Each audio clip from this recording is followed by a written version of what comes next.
por favor? Ora, Então tá bom, vamos lá. Senhor meu Deus, meu Pai, muito obrigado por podermos estar nos reunindo aqui, mesmo que online, para podermos aprender da sua palavra e podemos ser orientados para que possamos aplicar, compreender essa palavra e entender o funcionamento da igreja, para que consigamos viver em comunhão. Eu peço Amém, que, Deus. eu peço que consigamos aplicar o que aprendemos aqui na aula, que o pastor seja abençoado para conduzir a aula e que possamos aprender muito. Em nome de Jesus, amém. Amém, amém. Muito bem, vamos lá. Deixa eu só botar um recadinho no grupo aqui que já estou começando.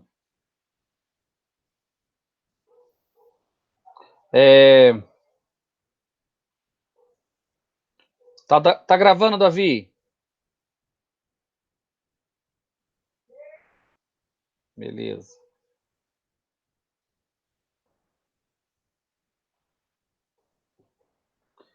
Vamos lá. Ordem, salvação.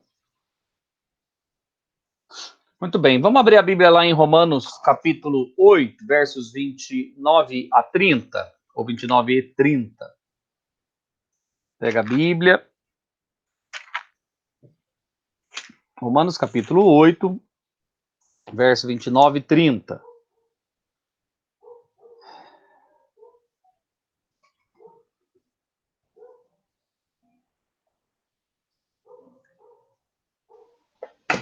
Achei. Então vai lá. Pode ler então, Lucas. Já que achou, lê. Porquanto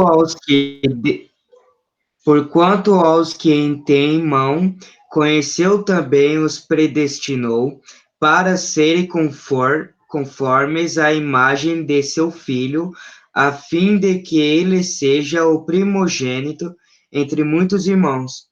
E aos que predestinou, a esses também chamou, e aos que chamou, a esses também justificou, e aos que justificou, a este também glorificou.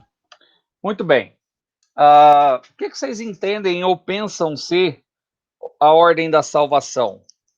Vamos começar pela Carol, que é a mais experimentada no conhecimento bíblico, né? Mais tempo, e deixa os outros que vão mais velhos vão chegando aí, e eles falam também, depois os mais novos falam. Me diz aí, Carol, o que você acha? O que você pensa? A ordem da salvação, né? Uhum. Creio que Deus nos predestinou, né? Nos chamou antes mesmo da nossa criação, da gente sair da barriga da nossa mãe. E aí depois a gente se converte e vive com Ele. E aí depois a gente morre e vai para o céu. Nesse meio tempo, tem alguma coisa assim, nesse caminhar? Você tem que se confessar, né? Você tem que confessar a sua fé a Cristo, tem que se converter a Ele. E depois de convertido? E viver uma vida de conversão, né? De frutos, de intimidade com Deus. Certo, certo. E aí, o Guilherme, o que você acha? Tem alguma ordem na salvação? As coisas são tudo misturadas, acontece de qualquer jeito? Você acha que tem alguma ordem, Gui? Ordem na salvação? Isso, ordem assim, é sequência. Essa é a ideia. Sequencial. Você tem uma sequência na salvação ou ela acontece de qualquer jeito? Acho que ela tem uma sequência. Tem uma sequência? Você acha? Aliás, Andrei, solta a câmera para mim, deixa eu te perguntar.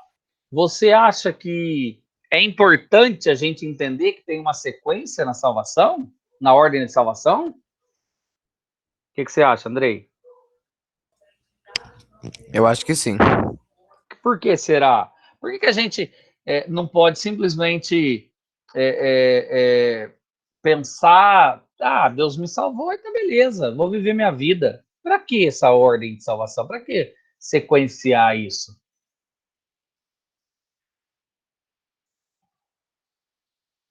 E aí? Senão a gente tá aqui à toa, né? A gente vai ter essa aula à toa. Se a gente falar, não, mas para que serve isso, né? Pra gente saber como Deus planejou. É uma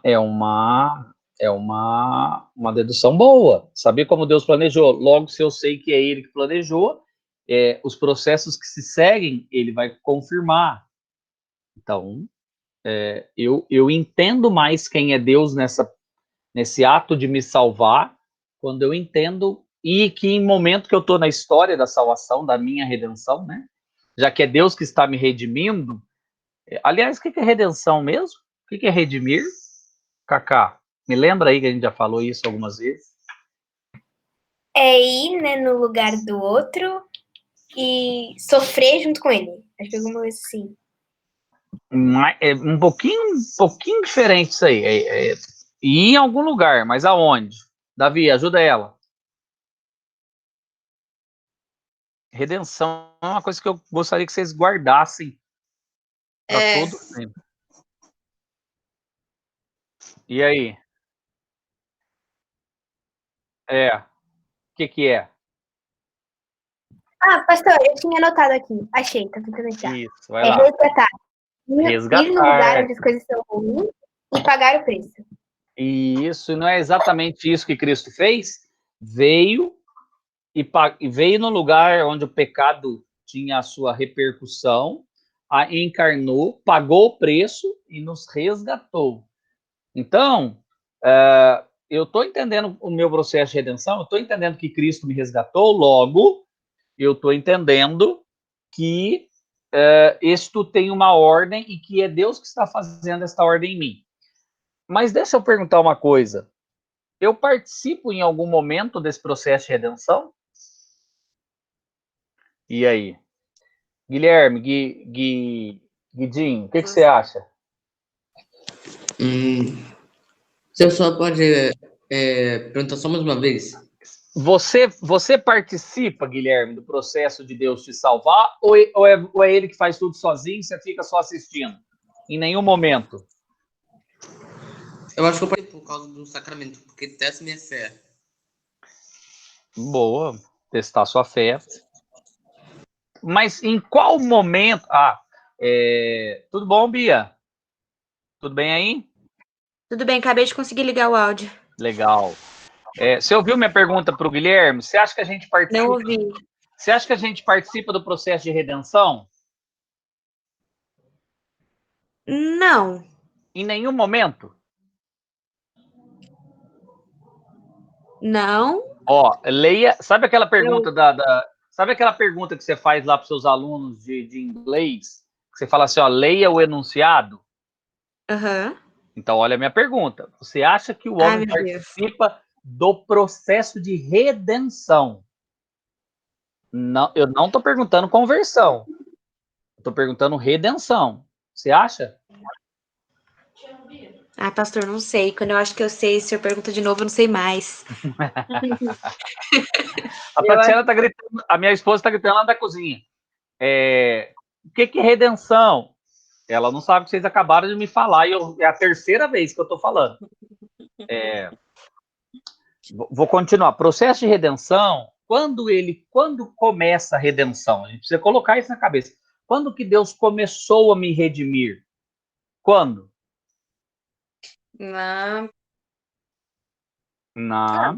Desde sempre, desde que ele criou o mundo. Não foi um pouco antes?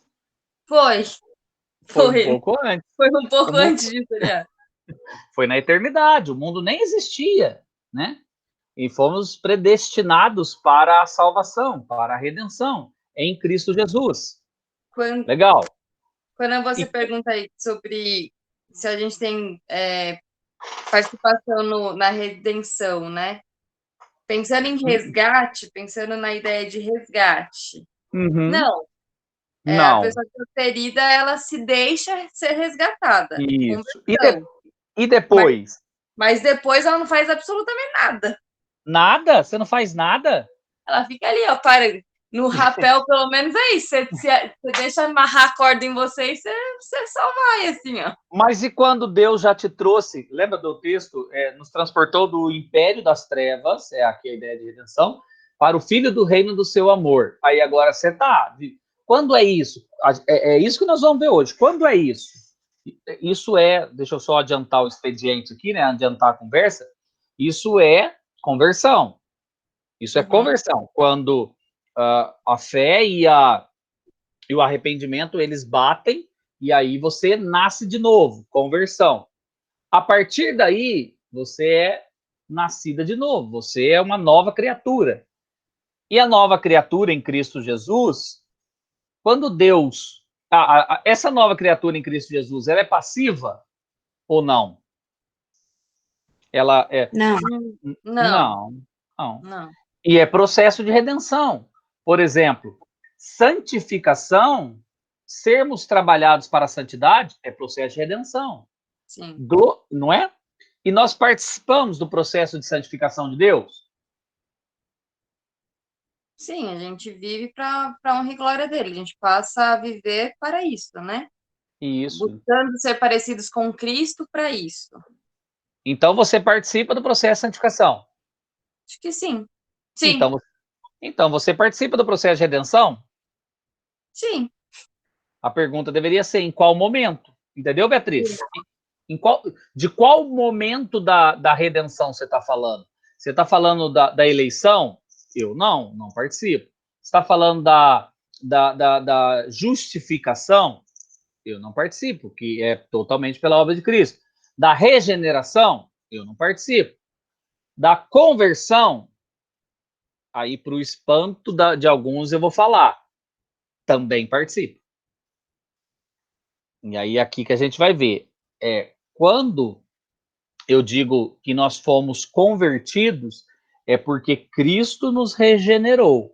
E aí, quando eu sou regenerado, aí eu posso fazer a escolha por Deus. Entra lá naquele, agora eu posso escolher a Deus, porque Deus me fez nova criatura, né? Me criou de novo, né? Agora, o chamado eficaz, eu não participo. Então, aqui está bem delimitado, né? A ordem de salvação ela é bem delimitada para que as pessoas elas não coloquem os calvinistas num bloco só. O calvinista ele não faz nada, Deus é que faz tudo, então ele pode fazer o que ele quiser, pode viver a vida. Não é assim que funciona.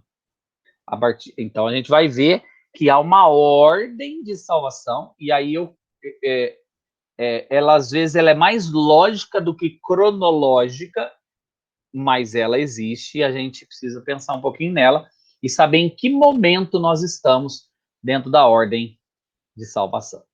Tá bom? Muito bem, vamos lá. Então é isso. Boa noite, irmãos. Boa noite. Tudo bom, Márcio? Tudo, glória a Deus. Então tá bom. Tudo bem, Lourdes? Rapaz, tudo bem, meu irmão. Graças a Deus. Então tá bom. Tudo bom, Giovana? Você não falou nada aí? Tudo bom, querida? Bom dia. Bom dia. Boa noite, não bom dia. Bom dia. Muito bom. Tranquilo. Carla tá aí? Sua mãe tá por aí? Tá aqui. Ela tá rindo de mim, aliás. Então tá bom. Muito bom. Tudo bom, Carla? Tudo bom, pastor, graças a Deus. Você tá tranquila, né, querida? Tô bem. Então tá bom. Vamos lá, tá? Vamos tentar trabalhar um pouquinho esse conceito tão apurado. Essa é uma parte da teologia apurada que as pessoas não... Quem já tinha pensado, fora os meninos daqui da igreja, que eu sei que não, mas a Kézia... Tudo bom, Kézia? Tudo bem? Tá sem áudio? Paz a todos. Tudo bem? Então tá bom. Tudo jóia, graças a Deus. Vocês tinham pensado já e estudado sobre ordem salutos? Sobre ordem de salvação? Bia, Márcio, Kézia? Eu não. Você já? Ok. Bem superficialmente, na verdade. Muito bom. Muito bom saber, né? Não, a gente precisa entender. Então vamos lá. Então vamos. Nós estudamos também, pastor, mas já faz um tempinho, né? Com o Rubens. Nós estudamos esse conceito aí do calvinismo e os 5 pontos. Mas isso não tem nada a ver com os 5 pontos do calvinismo, não tem nada a ver. A ordem salute não é os 5 pontos do calvinismo, não é a tulipe, não tem nada a ver, assim, não, a gente, é uma outra vertente, não é uma outra vertente, é um outro desdobramento. Eu acho que vai ser novo para vocês. Então vai ser novo, então. Então vamos lá.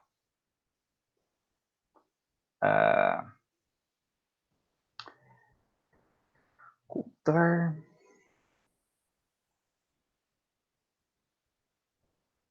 Tá todo mundo vendo a apresentação? Não. Sim, eu estou. Tá apresentando. Agora sim? Pra mim não tá. Tá. Para alguém não tá? Sim. Pra Carol não tá. Não tá, Pra mim também Carol? não tá aparecendo. E aí? Pra mim tá aparecendo. Acho que eu vou passar outro pouquinho. Oi? Vou entrar e sair então de novo. Isso, entra e sai, porque talvez aconteceu alguma coisa aí. Entra e sai de novo. Como eu já aceitei, você pode entrar fácil aí. Vamos lá. Tá bom. Então, esse texto que nós lemos, em Romanos 8, 29 a 30, ele é um texto que fala, é o texto bíblico que melhor fala sobre a ordem de salvação. Vocês podem notar que Paulo aqui faz uma sequência, mostrando que Deus, ele tem uma lógica de salvação. Ele predestina, e aí, aos seus predestinados, ele chama e ele justifica, e também ele glorifica. A ordem não está completa aqui, mas é um texto que nos dá bem uma sequência lógica. Não dá para glorificar antes de justificar, por exemplo. Não dá para um indivíduo dizer, eu sou glorificado em Deus, né? Porque não dá, porque isso é uma etapa que acaba lá depois da morte do corpo. Ninguém é glorificado com este corpo corruptível. E não dá para dizer que somos santificados sem estarmos convertidos. Então, há uma sequência lógica na ação aí. E agora, Carol, voltou? Deu certo? Tá Deu certinho. Então tá bom. Alguém não está vendo a apresentação? Tá todo mundo? Então vamos lá. Então, hora dos salutes. A ordem de salvação é o correspondente latim, ordo salutis, é o correspondente latim para ordem da salvação, que se refere à sequência de etapas conceituais envolvidas na salvação do cristão. É uma sequência lógica e não cronológica. O que eu quero dizer com isso? Que às vezes as etapas elas acontecem juntas e não uma seguida da outra. Não, algumas etapas são cronológicas, como predestinar antes da fundação do mundo e chamar a pessoa agora aqui, no tempo e no espaço do hoje, e glorificar no último dia. Então, essas sequências são cronológicas, mas a maioria das etapas, elas acontecem de modo lógico. O que eu quero dizer com modo lógico elas acontecem, às vezes, simultaneamente, mas dá para entender que elas estão ali precisando acontecer ou concomitantes, ou juntas uma com a outra, ou afastadas de modo longo de uma para outra, ok? Então, são mais lógicas do que cronológicas. Cronológica é por tempo. O que se segue é a compreensão clássica da teologia reformada sobre a maneira pela qual Deus salva o seu povo. Ok? Então, nós vamos ver uma maneira clássica. Vamos tentar olhar cada parte da ordem de salvação e ter uma visão geral do que Deus fez para nos salvar. Repara no verbo que eu uso, no que Deus fez para nos salvar. Eu estou usando o verbo no passado porque a gente entende que Deus já nos salvou, mas temos conhecido a sua salvação neste momento, enquanto estamos vivendo a vida e apontando para a eternidade, ok? Aqui é só um uso verbal para ser mais coerente com a teologia, principalmente quando eu estou dizendo aqui que ela é uma teologia decretada, né? Deus decretou a salvação e ela vai acontecer. Não tem como não acontecer, como nós já vimos sobre a vontade de Deus. A ideia de hoje não é esgotar cada parte e nem dar uma sequência cronológica, tá bom? Ah, acontece essa daqui, 2 meses, 1 ano depois acontece essa daqui, depois... Não.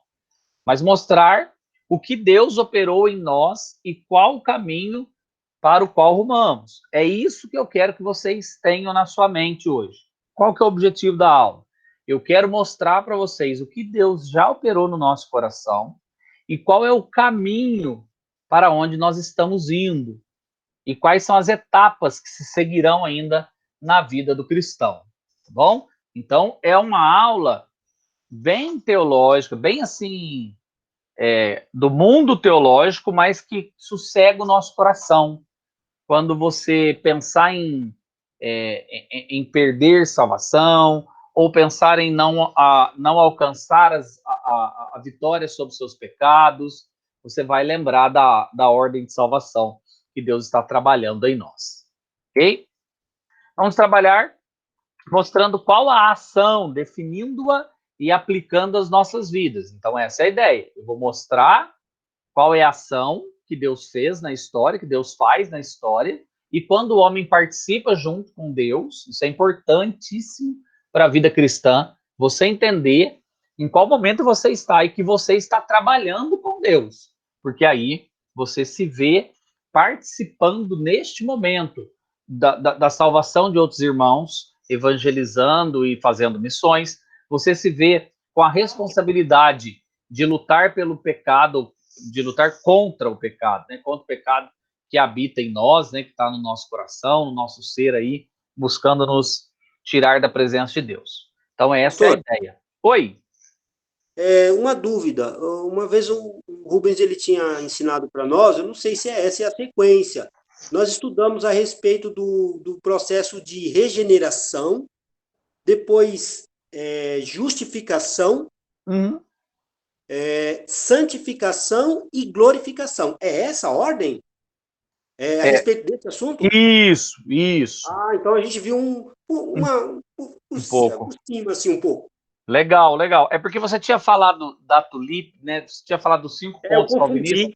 Isso, não, mas tudo bem. E aí sim, é sobre isso. É sobre isso que a gente... Tá bom?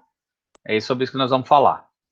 Vamos lá. Então, qual é a primeira coisa? Quando é que começa o processo de redenção? Volto a dizer, né? Quando é que Deus nos salva? Quando é que as coisas acontecem? Então, a gente vai ser bíblico. A gente vai andar com a palavra de Deus. Primeira coisa é a eleição. Então, vamos lá. Eu só vou citar, tá, irmãos? Como eu disse há pouco, eu não vou gastar o tempo agora em cada parte esmiuçando e abrindo. Não dá tempo. O que eu quero falar é sobre a sequência lógica e como isso importa para a vida cristã. Então, a primeira coisa é a eleição. Fica bem claro, né? A ação livre de Deus que faz parte dos seus decretos. Então, vamos lá. A doutrina bíblica da eleição, a gente já viu isso, né? A gente já falou sobre isso. Só estou recapitulando, não vou nem ficar lendo os textos aqui. Consiste em que antes da criação, Deus selecionou da raça humana, antevista como decaída, aqueles a quem ele redimiria, traria fé, justificaria e glorificaria em Jesus Cristo e por meio de Jesus Cristo. Isso nós vemos muito bem lá em Efésios 1, de 3 a 14, como nós vimos passo a passo, né, há 15 dias atrás. Então, não vou recapitular aqui o que nós já estudamos, mas só lembrando, Deus, na sua vontade, nos seus atos livres e nos seus decretos, ele escolheu, elegeu, antes da fundação do mundo, um povo para si, antevendo, né, depois de ter antevisto a sua queda, aqueles a quem ele redimiria, traria a fé, justificaria e glorificaria em Jesus Cristo e por meio dele. Então, é uma sequência aí. Mas o primeiro ato de tudo, a primeira ação, e aqui é importantíssima essa aplicação, a primeira ação é uma ação livre de Deus, dele escolher, tá bom? Então, eu acho que até eu me entrando aqui, não sei se é o Rubens, só um minutinho. Não. Beleza. Não é não, achei que o Rubens estivesse entrando.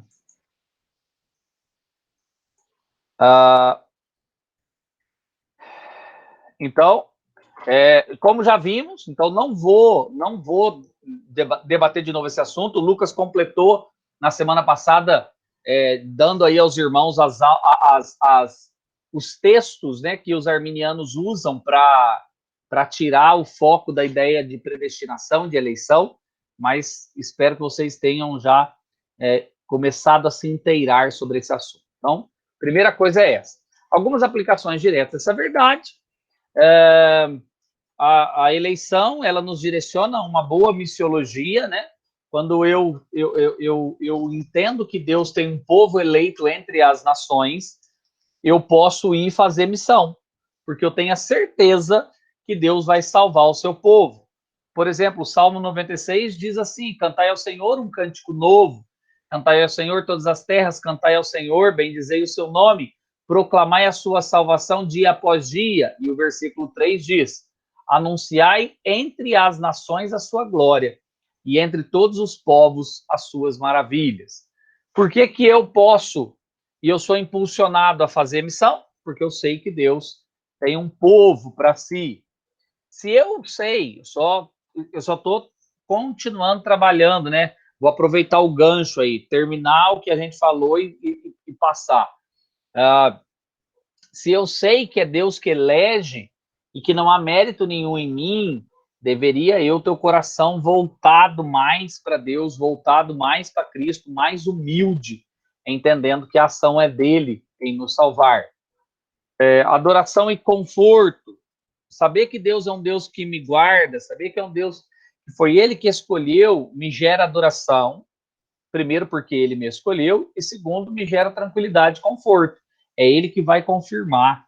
Se assim não fosse, eu deveria estar desesperado, né? Porque eu mesmo não consigo me confirmar nesse processo. Eu dependo de Deus. Eu acho que a doutrina da eleição, da predestinação, é a doutrina que traz um imenso conforto à vida da igreja, principalmente quando a igreja está lidando, né? Os crentes estão lidando com problemas muito graves.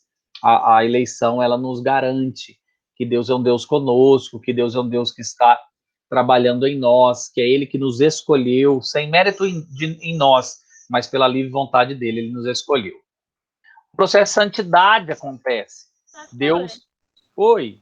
A gente meio que já viu isso, não foi? Sim, não, eu acabei de falar, eu só estou recapitulando, nós vimos tudo isso aqui, não vou nem... Por isso que nem os textos eu estou lendo. Ah, entendi. Entendeu? Eu só estou recapitulando e dizendo, a eleição é a primeira coisa. É só isso. Não estou nem lendo os textos. Como essa eram duas aulas que eram dadas à igreja em momentos diferentes, aqui eu falava, abria os textos, mas nós já vimos tudo isso aqui. Eu estou só citando para vocês. A santidade. Deus é um Deus que requer santidade. Se eu sou salvo, se eu sou eleito, eu mostro no meu processo de santidade. E também a oração, né? Quem diz que não ora, pois argumenta que Deus já sabe o número dos eleitos, na verdade se assemelha a um arminiano que não confia que Deus pode salvar, mas sim na argumentação do homem. Então a gente deve viver uma vida de oração baseado no relacionamento do Deus que nos elegeu. Ok? Beleza? Eu já imagino que vocês estejam como... Foi a Cacá que disse ou foi a Bia? Alguém falou, eu não reconheci a voz que nós já vimos. Foi a Giovana. Foi a Giovana. Legal. É isso, Giovana. Nós já vimos. Eu só estou aqui passando, né? Vocês já ouviram isso daí. Mas vamos lá. Então, depois de eleger, ou depois, pensa comigo novamente, de modo lógico, não cronológico, apesar de isso acontecer no tempo e no espaço. Acontece a próxima etapa da ordem de salvação, que nós denominamos o chamado eficaz. Vamos lá. O texto que nós lemos, vamos usá-lo aqui. Paulo diz, aos que predestinou também chamou, e aos que chamou também justificou. Ele assinala que o chamado é um ato divino, tá bom? Então, aqui é onde nós presbiterianos dizemos assim, não fui eu que escolhi a Deus, foi Deus que me escolheu. Aí a gente pode dizer também, foi Deus que me chamou, ou quando Deus me chamou, eu fui até ele. Aos que predestinou, também chamou. Então, a ação ativa do verbo recai em Deus, e a ação passiva do verbo recai no homem. É Deus que chama o homem ao homem que ele mesmo predestinou. Então, isso é um ato ativo de Deus, né? Um ato completamente divino. De fato, é especialmente um ato de Deus, do Deus Pai, pois é ele quem predestina as pessoas para serem conformes à imagem do seu Filho, como o verso 29 está dizendo. Deixa eu só completar lendo, você me pergunta. Só um pouquinho, você me pergunta. Outros versículos descrevem mais plenamente o que é esse chamado. Vamos vê-los. Mas pode falar, pode perguntar. Nesse texto de Romanos, dá a ideia que Deus também tinha chamado quem ele predestinou. Então ele também chamou quem foi para o inferno? Não, acho que você está... não nos dá essa ideia, Cacau. Olha só para você ver, ó. Pega o texto de novo, ó. Porque os que de antemão conheceu, também os predestinou. Então, a sequência é lógica. Conhecer aqui é uma ideia de formação, né? De ato livre de criar. Então, aos que Deus conheceu, estes também predestinou, conforme a imagem do seu Filho, a fim de que ele seja o primogênito entre muitos. E aos que predestinou, a esses também chamou. E aos que chamou, a esses também justificou. E aos que justificou, a esses também glorificou. Em nenhum momento o texto está trabalhando ou está falando de homens ímpios. Então, porque talvez você não entenda a sua pergunta, mas se eu disser, sim, Deus elegeu os homens ao inferno, eu vou dar ao ímpio a condenação a partir da ação de Deus, no sentido de, então Deus passa a ser autor do pecado. Se ele, se ele elegeu de modo ativo aquelas pessoas para o inferno, ele é o autor do pecado. Lembrando que os homens estão no seu delito e pecado e Deus salva o seu povo para si. É isso que a gente entende dos textos bíblicos.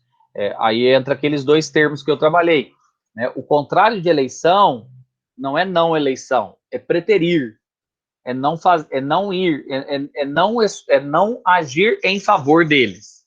Mas Deus não é culpado em não agir em favor deles, porque os homens ímpios são condenados pelos seus próprios delitos. Mas não foi Deus que fez os delitos neles, é eles que fizeram. Aí a gente volta, né? Roda e volta naquela coisa muito difícil de responder, né? Responsabilidade humana e soberania de Deus. As duas coisas, elas sempre devem andar, como eu disse para vocês, no equilíbrio da balança, senão a gente se perde. Tá bom? Pastor, Oi. O termo também, Deus rejeitou, também serve do que preterir? Rejeição? Deus rejeitou? Eu prefiro preterir. É o termo teológico que eu acho que melhor explica o texto bíblico. Mas na ação livre de Deus, por exemplo, no texto que eu preguei domingo, me parece que Deus ele rejeitou os edonitas. Certo. Né? E ele age contra os edonitas. Mas os edonitas, que eu acabei não falando isso no texto, né? Não, porque aí senão vira uma aula e aí não vira o formato de um sermão. Mas a rejeição, ela é também pela própria dureza do coração do homem. Sim. Entendeu? Não há esta vontade no homem de buscar a Deus. Então, o que faz, apesar de Deus ter o ato livre de rejeição, ele faz isso, mas não há culpa nele em rejeitar. Por isso que eu prefiro preterir, porque é que eu não quero dizer um termo que é muito ruim para falar para esse momento, que eu acabei de citar ali, que são dois termos latins que explicam bem isso, mas que não precisa guardar, né, que as pessoas falam, os teólogos chamam de infralapsarianismo ou supralapsarianismo. Em que momento Deus elegeu o seu povo? Elegeu antes do decreto da queda ou depois do decreto da queda? Então, você tem esse joguete, né? Então, alguns calvinistas são supralapsarianos. Deus elegeu e depois decretou, né? Então, é uma ordem no decreto de Deus, que é Deus que faz de qualquer maneira. Tá bom? Mas é tão confuso para explicar ou para entender que não vale a pena para esse momento.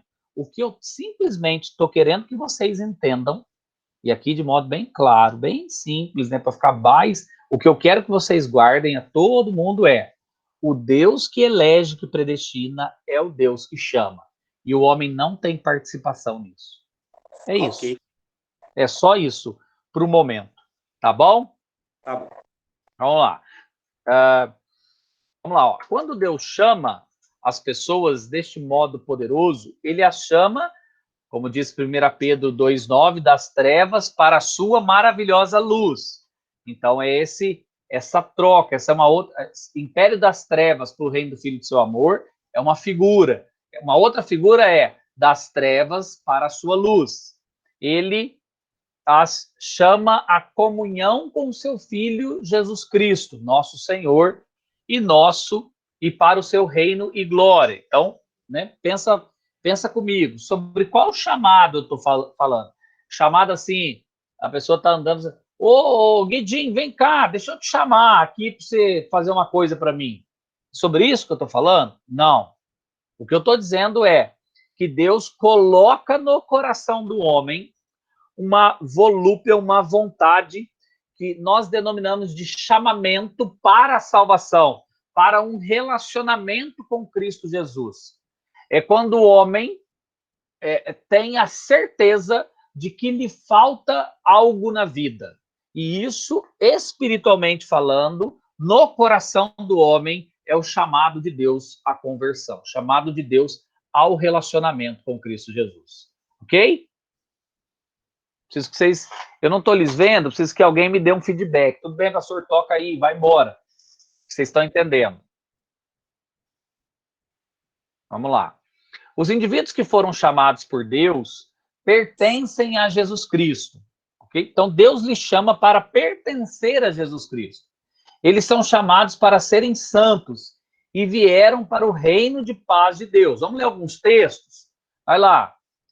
Kézia, primeiro aos Coríntios 7,15. Vamos abrir todos os textos. 1 Coríntios 7,15. Andrei, Gálatas 5,13. Davi, Efésios 1,18. Márcio, 1 Tessalonicenses 4,7. Vamos ver aqui, 1 Pedro 2,20 e 21. Pode ser Cacá.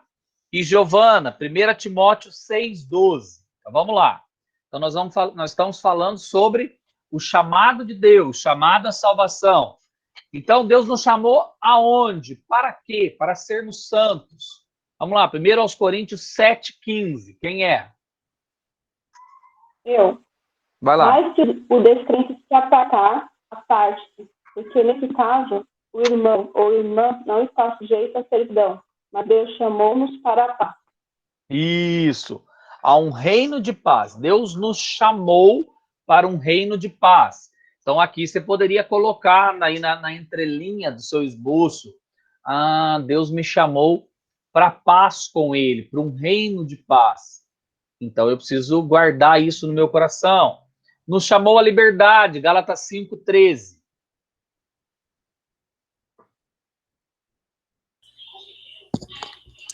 Porque vós, irmãos, fostes chamados à liberdade, porém não useis da liberdade para dar ocasião à carne. Sede antes servos um dos outros, pelo amor. Isso, fomos chamados para a liberdade em Cristo Jesus. Aí você vê que no texto de Gálatas que o Andrei leu, mas a gente não pode dar ocasião à liberdade para fazer o que a gente quiser. Mas nós fomos chamados para a liberdade em Cristo Jesus. Veja que nós fomos chamados também à esperança, Efésios 1,18.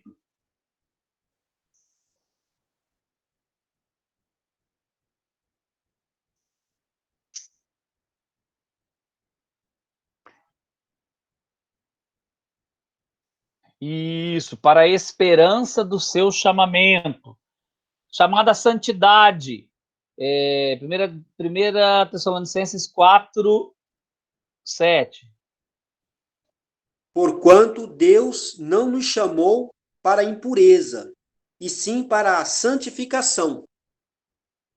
Isso, Deus não nos chamou à impureza, antes para a santificação, sermos santos. Então você vê que os textos, eles são bem claros, que é Deus que nos chama e que é Ele que nos encaminha neste chamado para esta conduta.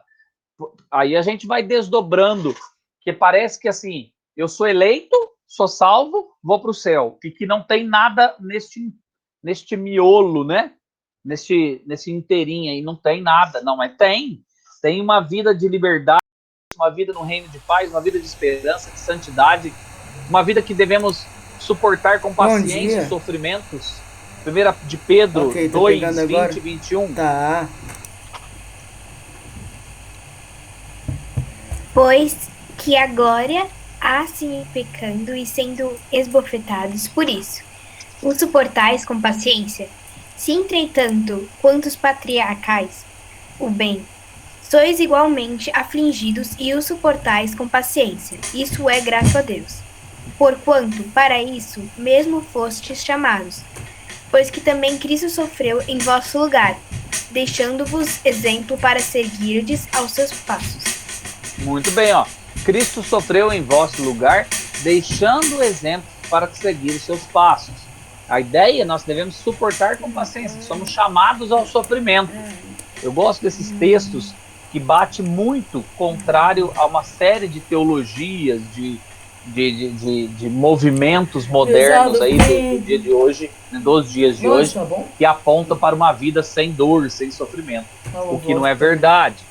Para desfrutar a vida eterna, 1 Timóteo 6,12.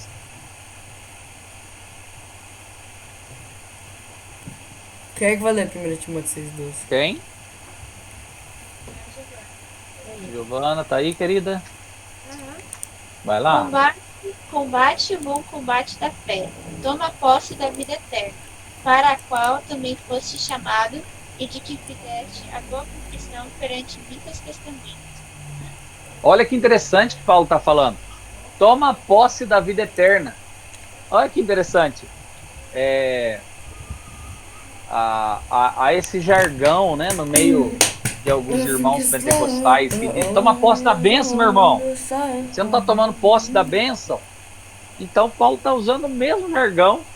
Tomar posse da vida eterna, a qual foste chamados.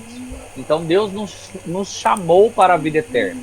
Então nós temos um apontamento, um direcionamento. A eleição, ela não é realmente para nós sentarmos e esperarmos, mas é para nós vivermos em liberdade, esperança, santidade, paciência no sofrimento, desfrutando aí a vida eterna em Cristo Jesus. Ok? Então, este poderoso ato de Deus é muitas vezes designado vocação eficaz. Então, ou é chamado ou vocação eficaz. Depende aí do livro de teologia que você lê, é o mesmo termo, tá bom? Ou se refere à mesma ação, na verdade, não é o mesmo termo, mas é uma referência à mesma ação. Volto a dizer, qual é essa ação? A ação é Deus, no coração do homem, vocacioná-lo ou chamá-lo para tudo isso que a gente leu. E isso é irrevogável, isso não dá para resistir.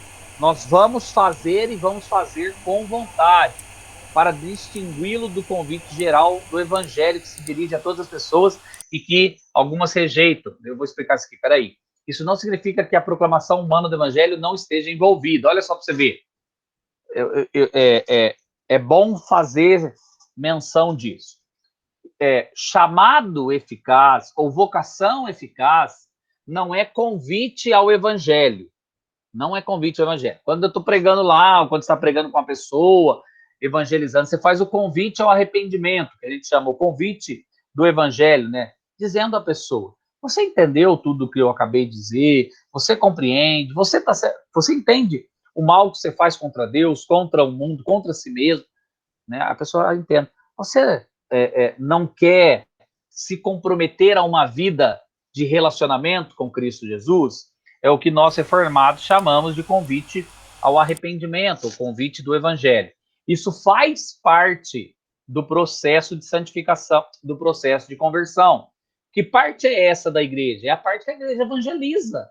É a parte que a igreja fala, distribui folheto, prega, fala, dá testemunho, fala com os amigos, cria métodos para que possa evangelizar.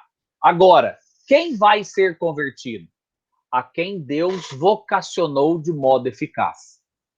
Entende as duas diferenças? O meu papel é pregar. E eu não sei quem Deus vai converter. E eu não tenho como persuadir ninguém. Isso é a parte humana da ação. Mas é Deus que faz, porque é Ele que chama, é Ele que vocaciona. E a pessoa se arrepende e põe a fé em Cristo Jesus. Bom? Tudo bem? Entenderam? A diferença só o papel da igreja é pregar e convidar as pessoas ao arrependimento. E o Espírito Santo converte quem ele quiser, na livre ação da Trindade. Bom? De fato, o chamado eficaz de Deus vem por intermédio da pregação humana. Ó, vou repetir, sublinhem isso. O chamado eficaz de Deus, ou a vocação eficaz, vem por meio da pregação humana, do evangelho, porque Paulo diz, ele os chamou para isso por meio do nosso evangelho, a fim de tomarem posse da glória de nosso Senhor Jesus Cristo. Olha que interessante. Deus, ele aqui é o sujeito da frase, é o sujeito da questão, ele os chamou, mesmo que elegeu, predestinou, é o que chamou, por meio de nosso evangelho. É o evangelho que é o poder de Deus para a salvação, a fim de tomarem posse do nosso Senhor, da glória de nosso Senhor Jesus Cristo. Interessantíssimo esse versículo aqui que Paulo diz lá na 2 de Tessalonicenses. Ok? Ok. Pastor. Oi. Só que eu amo a palavra de Deus, né? Acima de todas as coisas eu amo. E tudo que você está falando, você está tendo como base, né, o Novo Testamento, né? Todo o foco. Mas no Antigo Testamento, a gente já vê a mão de Deus lá, né? No livro de Jeremias pregando, e ali era só ele, sozinho ali, o sofrimento do profeta Jeremias, nós vê lá, e a impressão que dava era que ele não estava conseguindo nada, né? Não tinha ênfase na pregação, mas ali o propósito de Deus era outro, né? E também no livro de Ezequiel, quando Ezequiel 36, parece, que Deus fala que tiraria o coração de pedra e colocaria, ou seja, Deus está falando já do futuro, daquilo que ele iria fazer, não é verdade? É verdade. Ver o que Deus fez lá atrás no Antigo Testamento e se cumprindo no Novo. Então, 2 momentos aqui, que fica bem legal. Não é uma matéria que nós vamos estudar aqui, porque ela deve ser gasta num outro momento, ela não é fundamental para a compreensão da teologia reformada. Mas a gente entende que no mover do Espírito Santo, você tem um mover do Espírito no Antigo Testamento, que o Espírito está com o povo. Guarda bem essas duas preposições. O Espírito Santo está com o povo no Antigo Testamento. Ele até ungiu alguns para ofícios específicos, como o rei Davi, ungido, ou como os profetas ungidos, mas o mover dele é com o povo de Deus. Depois da descida do Espírito Santo em Atos 2, aí o Espírito Santo já não estaria mais com o povo, mas estaria no povo, dentro do coração do povo. É a profecia que você acabou de dizer. Eu tirarei o coração de pedra e eu vou dar um coração de carne. Para que vocês, é isso que o profeta diz, para que vocês cumpram os meus mandamentos. Porque sem o poder do Espírito Santo, não é possível. Então, a sua frase inicial de você está usando os textos do Novo Testamento, é porque a ordem de salvação se faz mais clara e bem efetiva no Novo Testamento. Porque o Espírito Santo vem. É Cristo que cumpre, mas o povo também é salvo no Antigo Testamento, mas na promessa do Messias que viria. No Novo Testamento, é o Messias que veio, mas muito mais do que o Messias que veio, né, dentro do entendimento. Não é que é ruim, é pouco o Messias vir, né? Muito mais do que o Messias vir, aqui nós temos também o Espírito que vem agir na igreja. E aí o processo de salvação, porque é ele que efetua isso, é ele que faz isso, é ele que convence o homem da justiça, do pecado e do juízo. Entendeu? Ok. Beleza? Ué, tocou alguém que foi entrar? Tá todo mundo aí? E aí, Rubens, tudo bem, querido?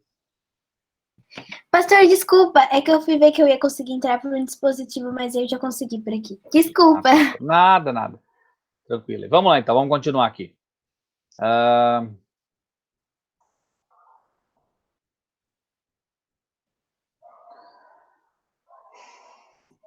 Vamos lá. Esse poderoso ato de Deus é muitas vezes desafiado.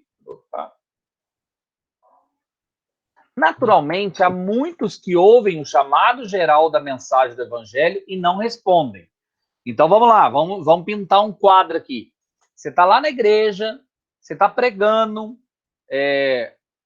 os irmãos pentecostais gostam de falar, faz o apelo, ou os irmãos reformados gostam de falar, faz o convite ao arrependimento. O pastor vai lá e fala, o pregador, o evangelista, o obreiro, vai lá e fala, irmãos, vocês entenderam? Assuma um compromisso com Cristo Jesus, entregue a sua vida a Deus, fala lá para ele, sem aquele modelo de apelação, mas faz o convite normal a um compromisso com Cristo. Aí você tem lá alguns que já são compromissados, outros que entendem e lançam a vida em Cristo, e outros que ouvem e parece que nada está acontecendo. Então Deus não chamou esses? Não sei. Pode ser que naquele momento não. Pode ser que naquele momento não nós não vimos o chamado eficaz acontecendo. Mas em outro momento isso acontece. Quantas são as pessoas que ouvem, e lá na frente Deus mostra a elas, né, todo o seu poder, toda a sua graça, e elas, de modo irresistível, se curvam a Cristo. Mas a gente está falando, a pregação é o chamado geral, é o convite a um compromisso ao Evangelho de Cristo Jesus. Mas em alguns casos, o chamado do Evangelho torna-se eficaz pela ação do Espírito Santo no coração das pessoas, de forma que elas respondem, podemos dizer que elas receberam a vocação eficaz, tá bom? Então esse é um termo bem especificamente do nosso arraial reformado. Elas receberam o que de Deus? Receberam a vocação eficaz, o chamado eficaz. Aquilo que vem como um rompante irresistível, né? A graça se torna irresistível e não tem como a pessoa rejeitar, não há poder nela para rejeitar. Ela vai e de modo irresistível ela se chega a Deus, a Cristo Jesus. É o que aí sim, Márcio, esse termo, né? Graça irresistível, é lá um termo dos 5 pontos do calvinismo. Muito bem. Beleza? Entenderam? Eleição, predestinação, sequência, chamado ou vocação. 3 elementos importantes devem ser incluídos na pregação do Evangelho. Vamos só falar um pouquinho de pregação do Evangelho para esse chamado eficaz acontecer. Eu preciso, quando eu estiver falando com os crentes, quando eu estiver evangelizando, explicação dos fatos concernentes à salvação. Eu preciso que a pessoa entenda sobre o pecado, eu preciso que ela entenda sobre a ofensa a Deus e sobre a graça derramada no coração daqueles que se achegam a Deus por fé e arrependimento. Então, são as explicações concernentes ao fato. Não é de hoje, é do estudo da semana que vem dos grupos. Eu vou falar sobre... eu falei, né? Escrevi a semana e já mandei para eles. Vocês vão falar nos grupos, para quem está indo, sobre compreensão do texto bíblico, compreensão da Bíblia. Ouvir a voz de Deus pela Bíblia. Essa é a ideia do estudo. E eu faço uma pergunta lá, porque eu uso o texto do Etíope com Filipe, ali, e Filipe fala para ele, você entende o que você está lendo? Aí ele fala, como é que eu posso entender se não tem quem me explique? Então, o processo de salvação, ele é um processo que depende, ou que Deus usa, agradou a Deus de usar a própria explicação da igreja, dos crentes para outras pessoas, né? Evangelização. Então, as pessoas precisam entender. Convite para responder a Cristo pessoalmente em arrependimento e fé. Então, vamos lá. Salvação, sem estes dois elementos, não acontece salvação, não acontece conversão. A pessoa precisa entender da sua ofensa para que ela se arrependa e para que ela deposite em Deus a sua fé. Todo mundo tem fé. Então, ela vai depositar, colocar em Deus a sua fé. Então, a ideia é, eu preciso explicar e ela responder a Cristo com arrependimento e fé. Arrependimento do quê? Dos seus pecados, das suas obras más, daquilo que ela faz contra Deus, que ela nasceu longe da vontade de Deus e que ela vive fazendo aquilo que é contra a vontade de Deus. Fé em quê? Fé na obra salvífica, única e insubstituível de Cristo Jesus, morte vicária, fé no poder da salvação que vem pela cruz de Cristo. Então, quando se une o arrependimento com esta fé, acontece o que você denomina de conversão, aquilo que nós chamamos de... O que é conversão? Conversão é eu estou indo para frente, aí alguém me chama, eu viro, faço uma conversão e ando no sentido oposto. O homem estava caminhando numa vida longe de relacionamento com Deus, o Espírito Santo lhe convence do seu pecado, da justiça de Deus e da ira vindoura, do problema com Deus, ele lança em Deus a sua fé e Deus, ele vira o caminho dele e volta. Entende? É assim que acontece. E precisa ainda da promessa de perdão e de vida eterna acontecer no coração dele. Essas são fases, né? Esses são momentos subsequentes aí. Algumas aplicações até o momento. A doutrina do chamado do evangelho é importante, porque se não houvesse o chamado do evangelho, nós não poderíamos ser salvos. Como crerão naquele de quem nada ouviram? Então, o meio que Deus designou é que a igreja vá ao mundo chamar os homens ao arrependimento. E pela vocação eficaz, pelo chamamento eficaz, aqueles que são salvos, são eleitos, eles vão ouvir. Mas o meio designado, o meio normativo, o meio que é o que a igreja tem que fazer, é o meio da pregação. E como crerão, de quem nada, né, daquele quem nada ouviram? Eles precisam ouvir. Uma outra aplicação é o chamado do evangelho, é importante também porque por meio dele Deus se dirige a nós na plenitude da nossa humanidade.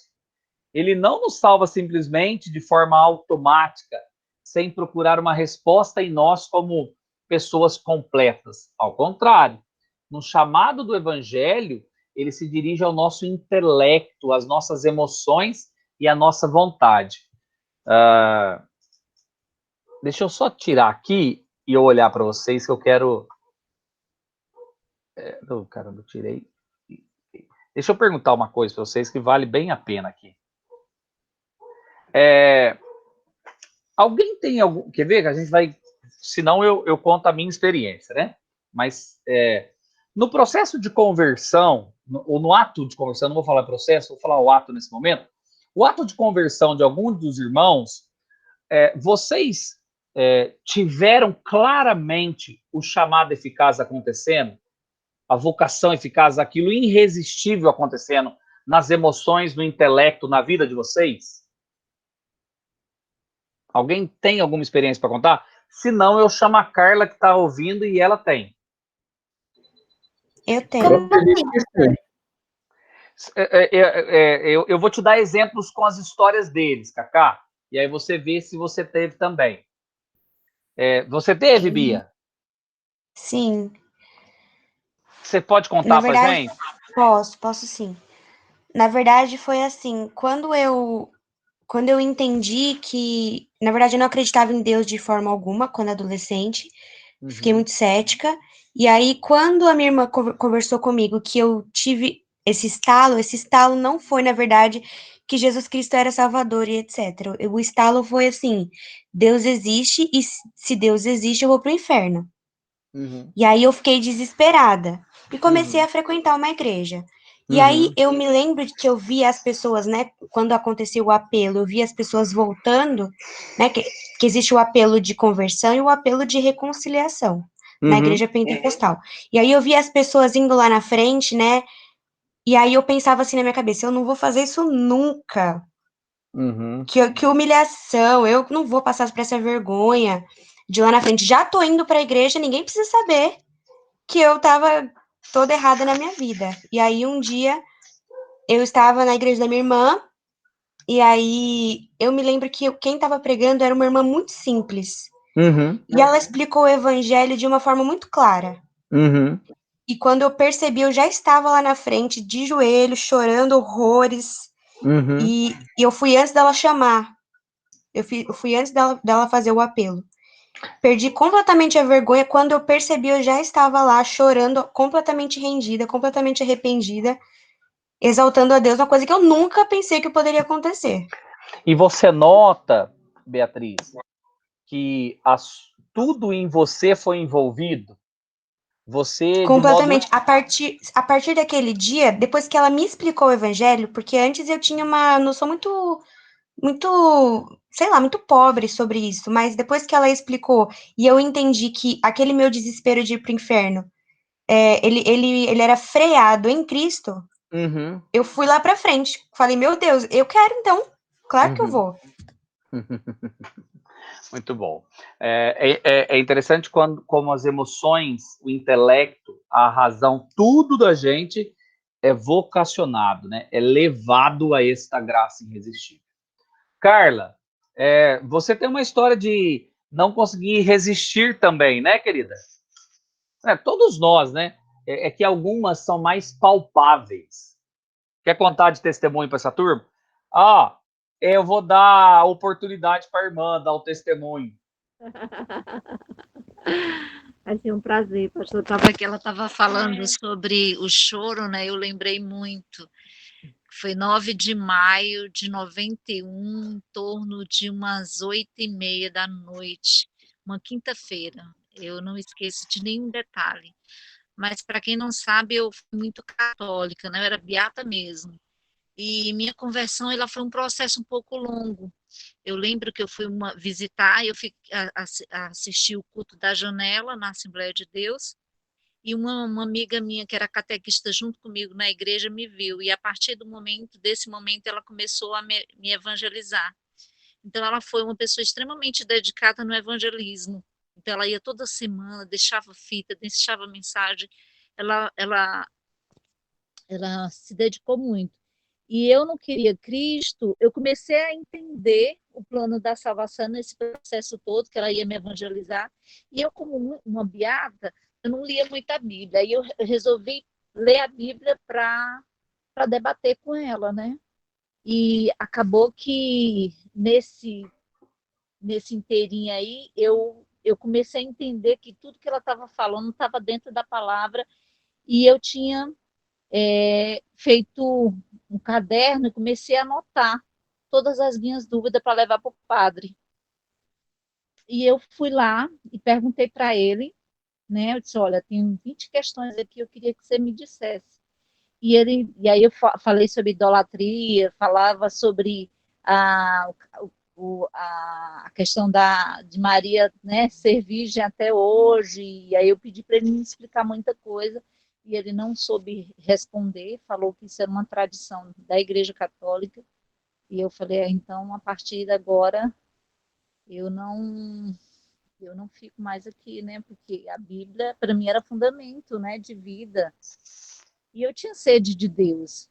né? Eu tinha vontade de conhecer Deus. Eu só estava caçando no lugar errado. E o que me prendeu também muito depois de... Esse foi o primeiro obstáculo que foi quebrado, né? Mas eu tinha um namorado de 5 anos e eu gostava muito dele. Eu sabia que quando eu me convertesse, ele me deixava, como aconteceu, né? Eu me converti e ele não quis mais se relacionar comigo, não quis mais o namoro, e foi a melhor coisa, né? Assim, mas eu, assim, foi... Deus, ele foi me cercando. Então, quando eu ia para o supermercado, o caixa me evangelizava. Quando eu estava sentada em alguma coisa, alguém chegava e falava do amor de Jesus. Então, ele foi me cercando. E até o momento que eu cheguei aí a alguns cultos e não me convertia. Eu acho que o momento, né, assim, eu não chegou o momento, mas foi naquela quinta-feira, num culto de mocidade. E aí foi um choro, assim, foi emoções. Ela falando, né? Eu lembrei muito de mim, porque eu não parava de chorar. E nesse dia, por incrível que pareça, eu não dormi, eu não me entendi, assim, eu fiquei tão emocionada, as emoções foram tão à flor da pele que eu passei a noite em claro. Eu lembro disso, assim. Então foi muito, assim, foi muito grande, assim, o mover de Deus pela minha vida. E eu lembro também que tinha uma turminha que jejuava para Deus me salvar. Então tinha 5 moças lá da igreja que elas uma vez por semana para Deus me alcançar. E assim, eu sou muito grata, assim, sempre quando eu vou lá, as meninas tiveram a oportunidade de conhecer ela, e assim, eu sou muito grata, né? Assim, assim, eu sei que não tem a ver, claro que é uma ação de Deus, mas elas em oração, né, pedindo e clamando. Não, tem tudo, minha irmã, tem tudo a ver. Tem tudo a ver. A gente é calvinista. A gente tem...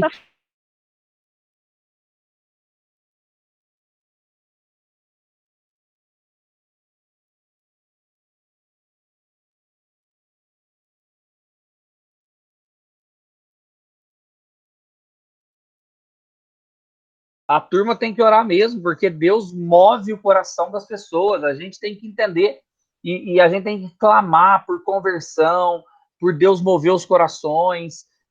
A ideia de, mas você não sabe quem vai ser salvo, e eu não quero nem saber, eu não sou Deus, eu quero irmãos, é que nós temos que pregar e Deus vai chamar quem Ele quer. Quando nós pregamos, o que nós fazemos é chamar ao arrependimento. E quando um vai ou no outro não vai, não deve nos desestimular, porque Deus chama quem Ele quer. Tá bom? Vamos lá. Posso seguir aqui? Podemos? Pastor, esse seria 4º passo, né? Teria um termo exato? Porque foi o terceiro seria o chamado ou vocação eficaz. Não, as duas coisas. Eu só falei sobre eleição e predestinação e sobre chamada eficaz ou vocação eficaz. São termos intercambiáveis, os dois. Tá. Isso, são termos intercambiáveis. Os dois, você depende da literatura, você vai achar os dois. Entendeu? E essa parte de entender a fé e depositar a fé em Cristo, ela não teria um termo? Tem termo, é conversão. É o que você denomina de conversão. Reverendo Leandro Lima falou, e eu guardei isso na cabeça, é bem legal. Que vem primeiro? O arrependimento ou a fé? O que vem primeiro? A fé ou o arrependimento? Os dois acontecem simultaneamente. Simultaneamente. Quando eu deposito fé em Cristo, eu me arrependo. Quando eu me arrependo, eu já deposito fé. Como eu disse para vocês, isso não é muito cronológico, mas é mais lógico. É mais assim, sim, acontece a vocação e o chamado. E há pessoas que estão vivendo uma vida e Deus trabalhando no coração delas. E elas contam que, puxa, depois de um tempo eu fui lá e aí eu me converti. Então, assim, esse mover de Deus, ele não é um mover muito cronológico, mesmo muito detalhezinho, sabe? 2 mais 2 vai acontecer É uma assim. forma, né? Não é uma forma. Por isso que muitas pessoas cada pessoa tem uma história de conversão. Se você perguntar para esses meninos aqui que crescem na igreja, geralmente falam assim, eu não tenho nenhuma história propriamente. Eu entendi que Jesus é Deus e que eu era pecador, ele morreu por mim e eu estou servindo ele. Mas você não tem uma história? Tem. Muitos irmãos em Cristo aí, ao longo do tempo, me contaram, eu não tenho história, mas eu amo Jesus de todo o meu coração. Entende? Isso não tem muita forma, não. Não é muito 2 mais 2, não. Muito bem. Ele fala ao nosso intelecto e ao nos explicar os fatos da salvação em sua palavra. Ele fala às nossas emoções, fazendo-nos um convite pessoal sincero que pede uma resposta. Isso é o mover do Espírito em nós. Ele fala a nossa vontade por pedir-nos para ouvir o seu convite e de responder a ele deliberadamente em arrependimento e fé, para que decidamos abandonar nossos pecados e receber Cristo como Salvador, descansando nosso coração nele para a salvação. Parece até que Deus está pedindo para a gente ser salvo, mas eu vou dar uma chave aí, que é Deus que faz essa obra, que é o que nós denominamos regeneração. Para que isso aqui aconteça, para que ele fala e a gente responda, ele pede e a gente responde com arrependimento e fé, tem que acontecer uma coisa intimamente ao chamado, ou concomitantemente ao chamado, junto com o chamado, é o que nós denominamos de regeneração. Estávamos mortos nos nossos delitos e pecados, e Deus nos deu vida juntamente com ele.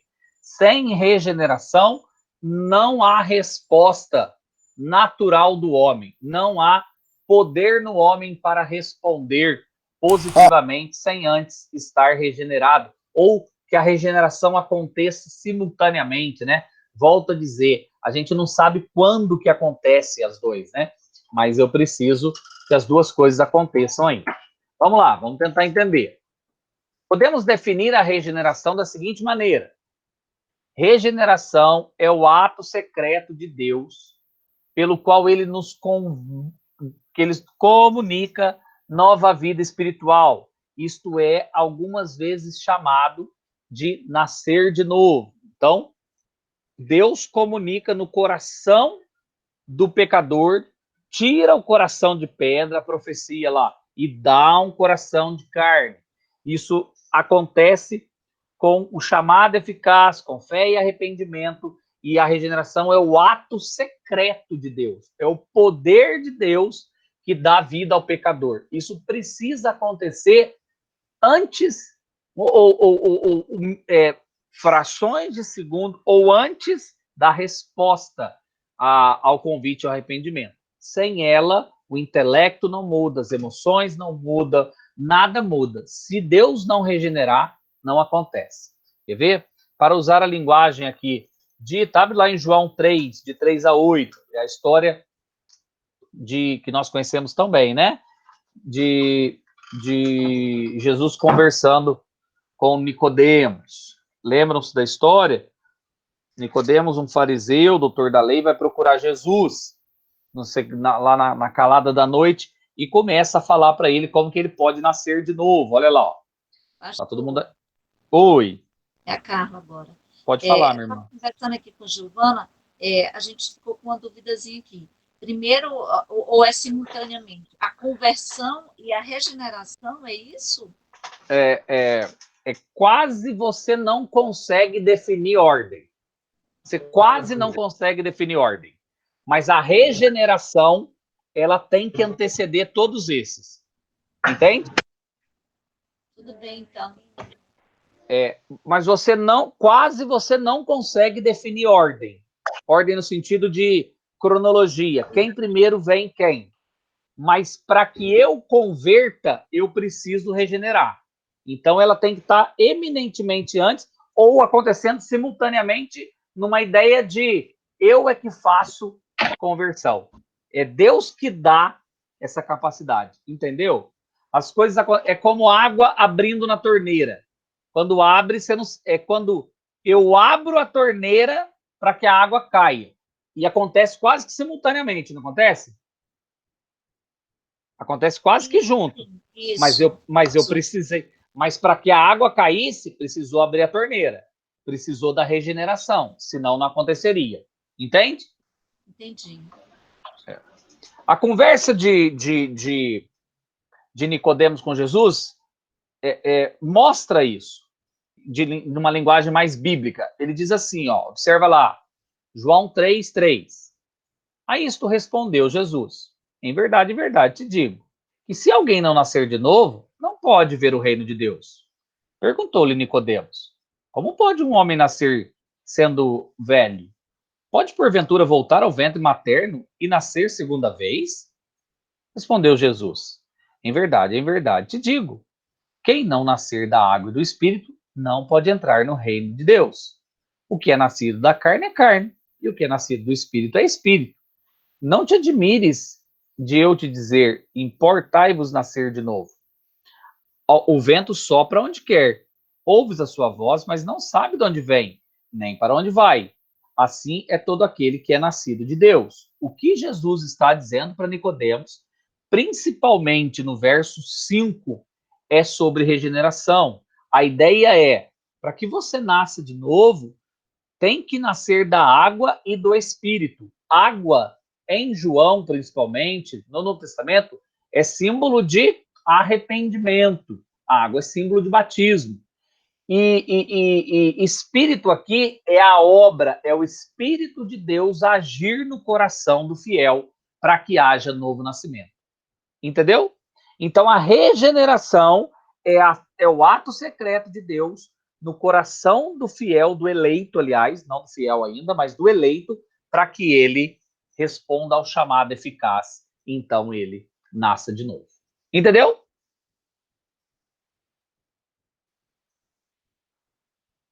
Estão comigo ou não tem ninguém comigo? Já foi todo mundo embora?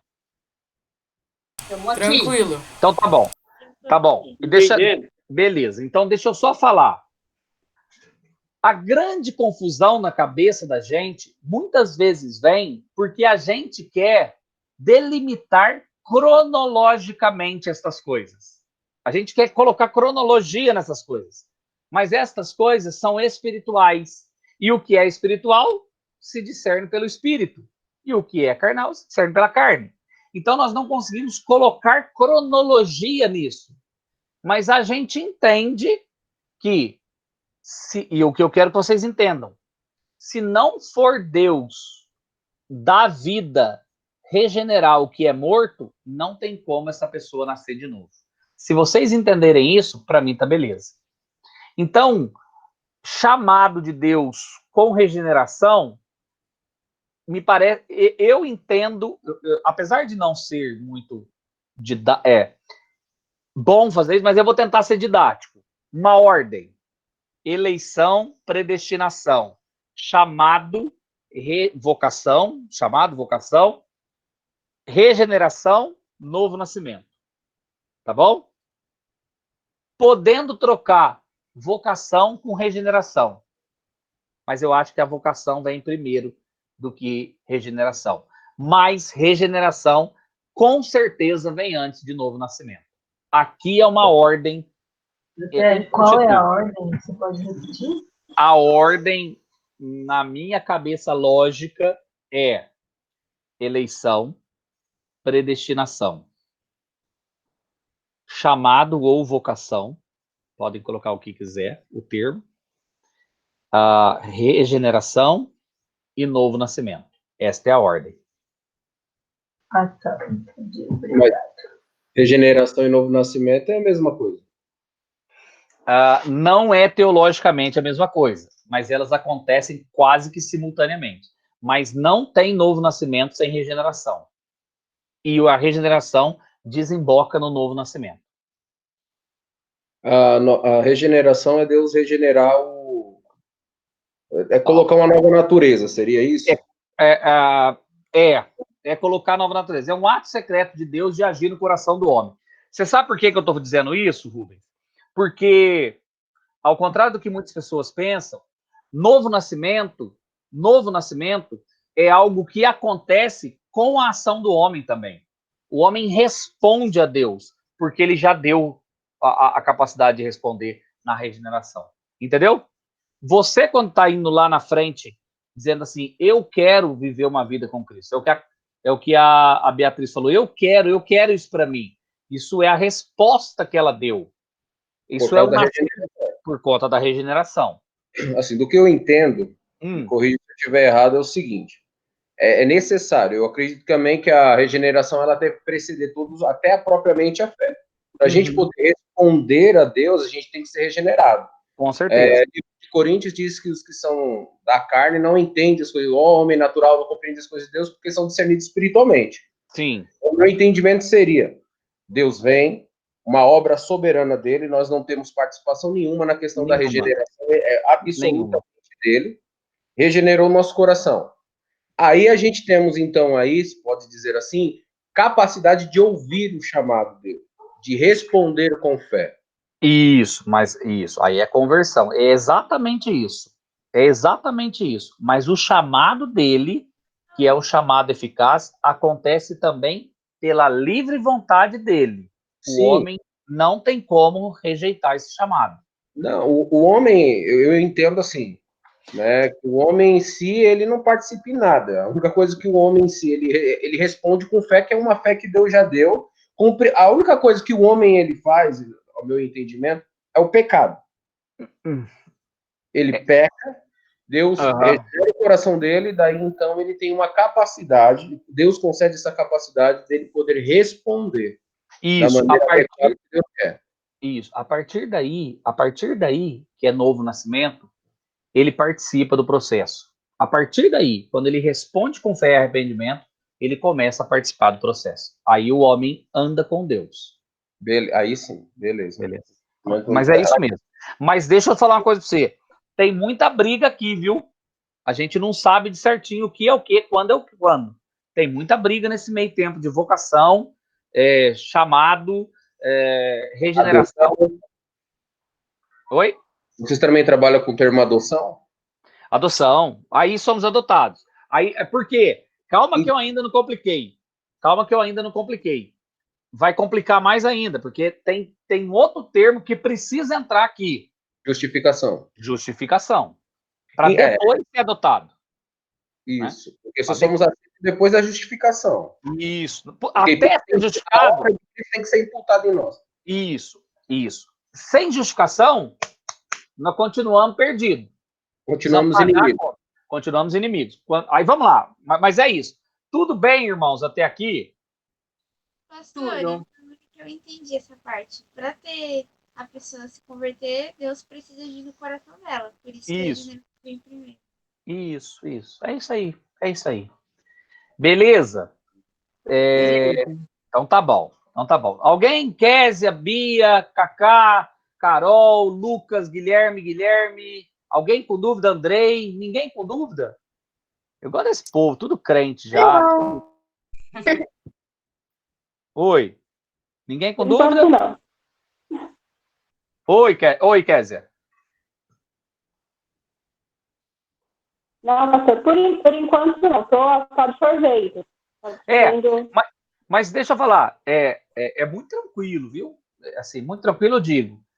É teologia, então é uma coisa que é o que acontece. A gente só está dando nome aos bois. Muito bem, vamos lá.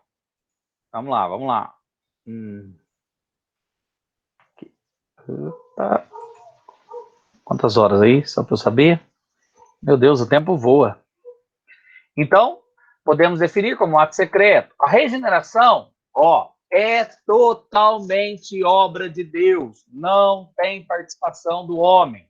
Não há em nós nenhuma participação nesse processo, diferentemente da conversão ou da santificação.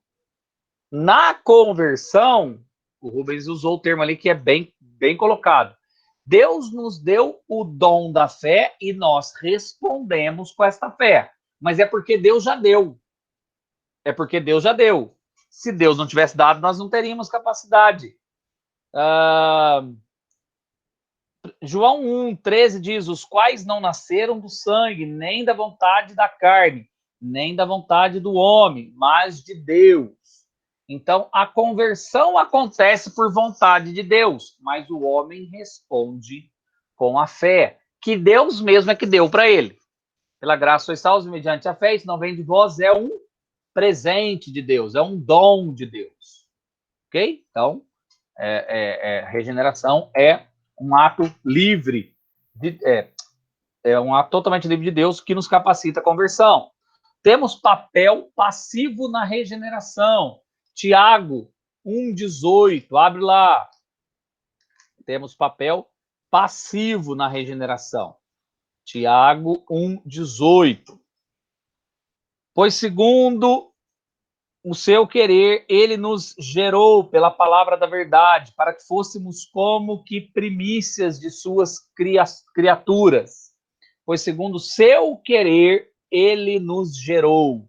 Gerar aqui na ideia de Tiago ele nos trouxe a vida, nos trouxe até o novo nascimento. Aqui é o poder completo, é ele que faz esta obra em nós. Veja como foi predito pelos profetas, aí citado já hoje pelo nosso irmão Márcio, mas vale muito a pena. Ezequiel 36, 27, diz assim, hoje eu tô fominho, viu? Hoje eu tô lendo tudo, para a gente ganhar uma dinâmica aqui, ó. É o texto de Ezequiel 36, 26, 27, que o Márcio citou agora há pouco. Dar-vos-ei coração novo, e porei dentre vós espírito novo. Tirareis de vós o coração de pedra, e vos darei coração de carne. Uma figura de linguagem para aquilo que Deus faria em nós na regeneração. Porei dentro de vós o meu espírito, e farei que andeis nos meus estatutos, guardeis os meus juízos, e os observeis. Então, não é que Deus iria nos regenerar para simplesmente, agora eu sou crente. Não, ele faz isso em nós para que a gente obedeça, para que a gente possa ter a capacidade de cumprir as suas vontades, o teu querer, o teu decreto, a tua lei, né? A tua vontade prescritiva. Tá bom? O Espírito Santo é quem produz em nós a regeneração. João 3:8 diz assim, o vento sopra onde quer, ouve a sua voz, não sabes de onde vem nem para onde vai. Assim é todo aquele que é nascido de Deus, com a vontade do Pai. Lá de 1 de Pedro 1:3 diz assim para nós. 1 Pedro 1:3, primeira epístola. Bendito Deus e Pai de nosso Senhor Jesus Cristo, que segundo a sua muita misericórdia nos regenerou para uma viva esperança. Quem é que regenerou? Segundo a sua viva misericórdia. Ele nos regenerou para uma viva esperança, mediante a ressurreição de Jesus Cristo dentre os mortos.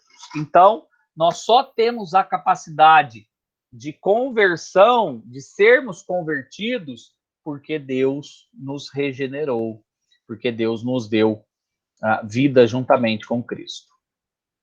A natureza exata da regeneração é mistério para nós. Exatamente o que acontece na regeneração é um mistério para nós. Nós não entendemos como isso acontece ou como exatamente Deus nos dá esta vida espiritual. Jesus diz, o vento sopra onde quer. Você o escuta, mas não pode dizer de onde vem nem para onde vai. Assim acontece com todo aquele que é nascido de Deus.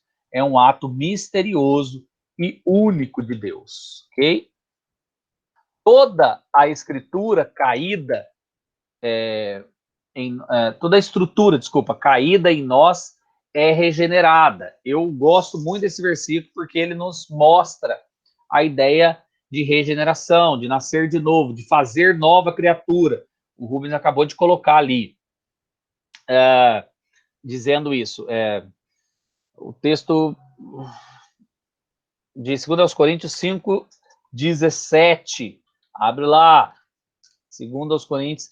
E assim, se alguém está em Cristo, é nova criatura. As coisas antigas passaram, eis que tudo se fez novo. Quando acontece isso? Nós não sabemos exatamente quando isso acontece. às vezes não tem um padrão, como a gente acabou de dizer. Eu conto a história aqui da Débora, que ela é mulher do meu primo Leonardo, lá de Minas. Um dia conversando com ela, ainda na juventude da gente, ela nem casada era, a gente conversando na porta da igreja, ela falava isso. Ela falava assim, eu nasci na igreja, eu cresci aqui, eu sei que Deus existe, eu sei que Deus me ama, eu sei que Jesus morreu por mim, e eu vivo uma vida muito feliz com ele na igreja. Aí eu perguntava, mas Débora, você não tem um momento de constatação? Ela falou, não, eu nunca saí da igreja, eu nunca saí, e eu não quero, meu coração é inteiramente de Deus. Ela foi regenerada, e ela nem sabe quando, como. Entende? E não é um conformismo, tá ela lá até hoje servindo. Meu primo é presbítero lá da igreja, ela ajuda e trabalha criando os filhos. Então, ela vive uma vida com Deus sempre, ou sempre quando ela se entendeu cristã, né? Não sei, ela diz, né? Essa palavra dela, não sei exatamente o que aconteceu, mas antes daquele dia eu não confiava em Cristo para a salvação. Estava ainda pensando e questionando em minha mente. Mas a partir daquele momento percebi que confiava em Cristo e que Ele era meu Salvador. Alguma coisa aconteceu no meu coração. Então, a obra de regeneração aconteceu e ela nem sabe dizer quando e como. Nesse sentido de regeneração, ela procede, ela procede da fé salvadora. Contudo, quando dizemos que a regeneração vem antes da fé salvadora, é importante lembrar que elas normalmente estão tão próximas que parecerão acontecer ao mesmo tempo, tá bom? Então, assim, isso que eu disse a você, a fé salvadora, a fé ou arrependimento, ela está tão próxima à regeneração que eu não entendo, mas é sempre bom delimitar. Ela acontece antes, né, da fé salvadora. Para ter fé salvadora, é necessário a regeneração, como nós acabamos de dizer. Vamos só aplicar, então, essa verdade? Aplicando essa verdade, percebemos que a explicação da mensagem do Evangelho na Escritura não aparece de forma de mandamento. Nasça de novo e seja salvo. Mas antes, creia em Cristo Jesus e será salvo. Esse é o mandamento. Essa é a ordem. Esse é o convite, né? Creia e será salvo. Esse é o padrão consistente na pregação do Evangelho segundo todo o livro de Atos e também nas decisões do Evangelho fornecido nas cartas aí que nós temos. Tá bom? Beleza até aqui? Então, recapitulando, para continuar, eleição, predestinação, chamado ou vocação eficaz, regeneração, conversão. Sequência lógica aqui da nossa ordem de salvação. Vamos pegar o Guidinho aqui como ponto de salvação, né? Como a pessoa que Deus está salvando aí. Deus elegeu o Guidinho antes da fundação do mundo. Ele predestinou ele para ser filho dele, para ser adotado, né? Guilherme foi chamado por Deus, vocacionado por Deus, e ele é regenerado pelo Espírito Santo. A partir daí, ele deposita, responde com fé e arrependimento, nascendo de novo. Então, essa é o caminhar de Deus aí. Ok? A regeneração. Alguma pergunta? Não. Beleza. Eu gosto disso, pessoal que entende tudo. A regeneração genuína deve trazer resultados de vida, só para a gente pontuar. Resultados de uma vida que demonstra ter sido regenerado. Não vive mais para o pecado. Pensa lá comigo. Lê alguém para mim? Lê para mim, Carol, por favor. 1 João 3,9. Obviamente, isso não significa que a pessoa terá uma vida perfeita, mas como resultado da regeneração, ela deve demonstrar o seu arrependimento, né? Uma vida longe do pecado. 1 João 3,9. Todo aquele que é nascido de Deus não pratica o pecado, porque a semente de Deus permanece nele. ele não pode estar no pecado, porque é nascido de Deus. Isso. A ideia de permanecer no pecado. Não é que não peca, mas não permanece. A gente se arrepende e volta a trilhar o caminho de Deus, né? E volta a andar com Deus. Então, esse é um sinal de regeneração. Já não quer viver mais lá no pecado. Mas apenas que o padrão, não é uma vida perfeita, mas apenas que o padrão de vida não será o de indulgência contínua com relação ao pecado. Indulgência contínua com relação ao pecado é não ligar. Por isso que é bem difícil, né? Não duvidar da conversão de algumas pessoas. Porque tem gente que não liga, vive uma vida em pecado, não tá lá, pode estar até no meio do povo de Deus, mas não liga. Não liga, não dá sinais nenhum de arrependimento, vive a vida à parte e tá lá, tranquilo, sem problema. Ele pratica justiça. Beatriz, lê para mim, 1 João 2:29. Vamos abrir todos aqui. João ainda 4, 7, 8. A Beatriz vai lendo para a gente. Você lê aí, Beatriz? Leio sim, só um minuto. Então vai lá. 1 João 2:29. Quem é regenerado pratica a justiça de Deus. Se sabeis que ele é justo, reconhecei também que todo aquele que pratica a justiça é nascido dele. Todo aquele que pratica a justiça é nascido dele. Resultado aí, né, da nossa conversão em Cristo Jesus. Ou pelo menos andando de acordo com a vontade de Deus em Cristo Jesus. Beatriz, por favor. O 4, 7 e 8.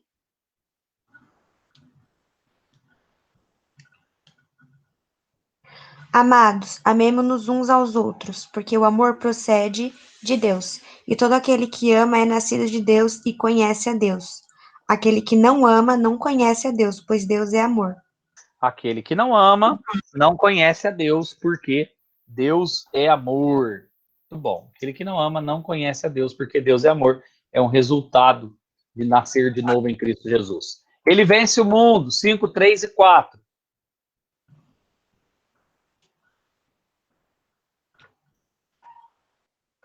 Porque este é o amor de Deus, que guardemos os seus mandamentos. Ora, os seus mandamentos não são penosos, porque todo que é nascido de Deus vence o mundo, e esta é a vitória que vence o mundo, a nossa fé. Isso, ó, todo aquele que é nascido de Deus vence o mundo. Esse daqui, viu, irmão, é uma prova para ver a turma convertida. É aqui que a gente vai vendo os frutos. Lembra da ideia de Cristo, de pelos frutos conheceis a árvore?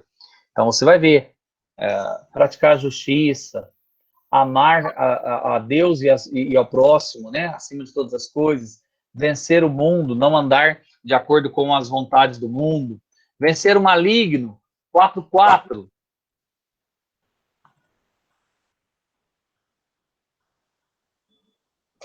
Filhinhos, vós sois de Deus e tendes vencido os falsos profetas, porque maior é aquele que está em vós do que aquele que está no mundo.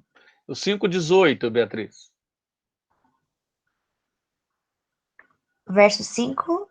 Não, é capítulo 5, verso 18. Assim. Sabemos que todo aquele que é nascido de Deus não vive em pecado. Antes, aquele que nasceu de Deus o guarda. Aquele que nasceu de Deus o guarda. E o maligno não lhe toca. E o maligno não lhe toca.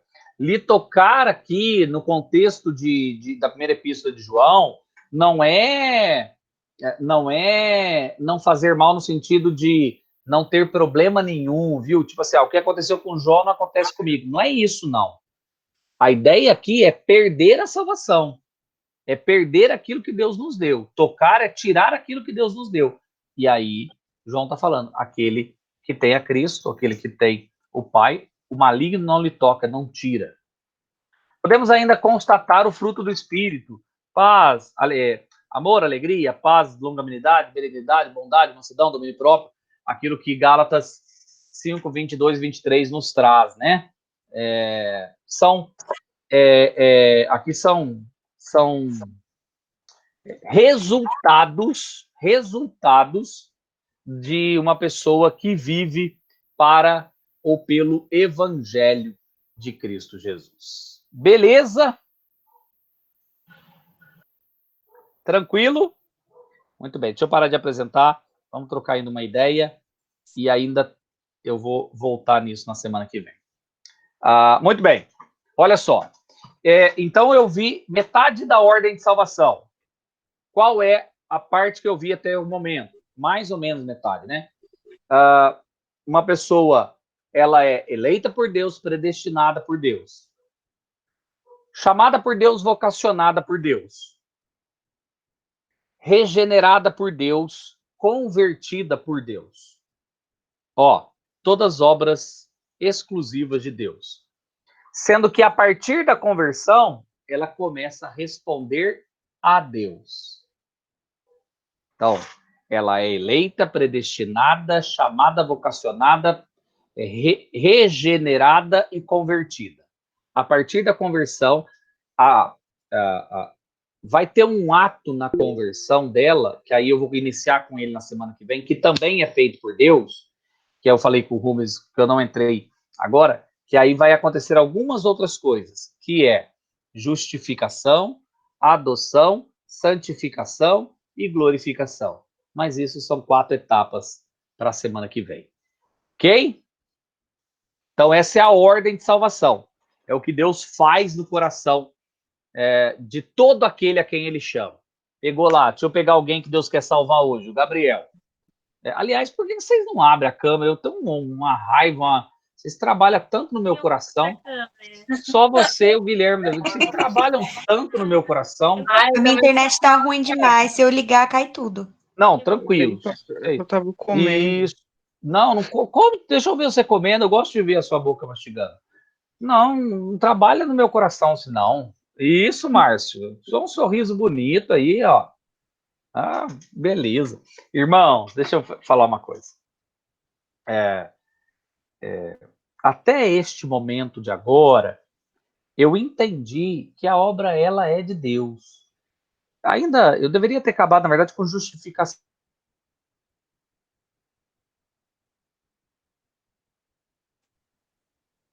Travou tudo ou só o dele? Só o dele. Ah, tá. Acho que ele travou mesmo.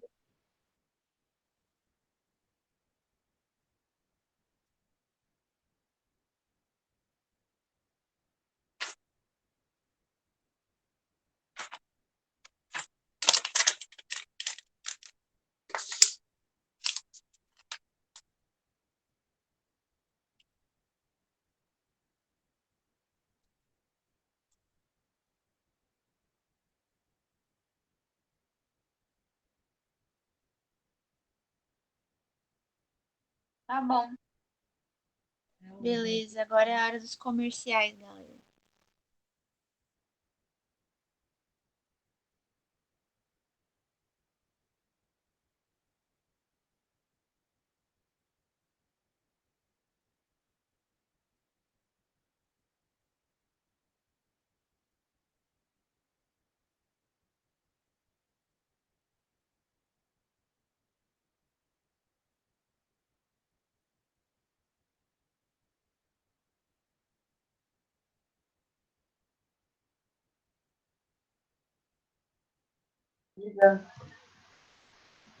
Muito bom. Eu vim aqui no coisa do Guilherme e o meu caiu. E não sei o que aconteceu no meu computador.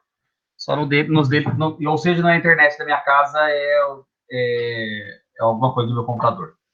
Bem, irmãos, assim, ó. Então, o que é importante a gente entender até esse momento esta obra de Deus tem uma finalidade. Tanto nós fomos chamados para uma série de coisas, como nós fomos convertidos para uma série de coisas, como a gente viu nessa noite. Nós não somos convertidos ou chamados por Deus ou regenerados por Deus para simplesmente assistir. Não, eu estou numa vida cristã para viver, sem frutificar. Isso não é sinais de conversão, sinais de regeneração, sinais de transformação, de eleição em Cristo Jesus. Então, na semana que vem, nós vamos ver de modo mais ativo como nós respondemos à vida que Deus nos chamou e como nós devemos viver a partir daquilo que Deus nos chamou. Então, semana que vem, justificação, nós não temos mais dívida para com Deus. Adoção, aí nós somos filhos de Deus. Santificação, o processo de Deus agindo em nós. E, por fim, a glorificação em Cristo Jesus. Legal? Perguntas? Perguntas? Tranquilo? Então, tá bom. Viu? Depois que a gente fala de eleição, de predestinação, de decreto, fica tudo mais fácil. A gente fica tudo de modo mais tranquilo. Beleza, irmãos? Vamos orar? Vamos agradecer? Rubens, você ora pra gente, meu irmão? Agradecendo a Deus por essa aula, por favor. Sim. Senhor Deus, graças te damos. Graças te damos por ter nos revelado, Senhor, essas verdades. E hoje enche o nosso coração de alegria. Graças te damos, ó Deus amado, por ter nos elegido, nos escolhido antes mesmo da fundação do mundo para sermos seu. Pedimos, ó Deus, que a cada dia, meu Pai, o teu Espírito Santo abra os nossos corações, que a cada dia, Senhor, o Senhor derrame graça sobre nós, para que possamos te servir, Pai, para que possamos te amar fielmente ao Senhor. Deus, eu te agradeço, Senhor, por todas as obras maravilhosas dos quais o Senhor fez, dos quais somos, ó Deus amado, completamente indignos de tudo que fizeste. Mas o teu amor, ó Deus, é imensurável. Te damos graça por tudo. Pedimos, ó Deus, com que o Senhor abençoe a cada dia mais os irmãos da igreja. Pedimos, ó Deus, com que a cada dia mais o Senhor, meu Pai, abra mais e mais o nosso entendimento para que possamos compreender as tuas verdades e que todo este conhecimento venha gerar em nós temor e tremor de diante de ti. Abençoa a nossa vida, abençoa cada vida, abençoa cada irmão. Visita, Senhor, a cada necessidade, que a sua graça soberana esteja conosco, em nome de Jesus. Amém. Amém. Amém. Deus abençoe, irmãos. Amém. Ótima noite a todos.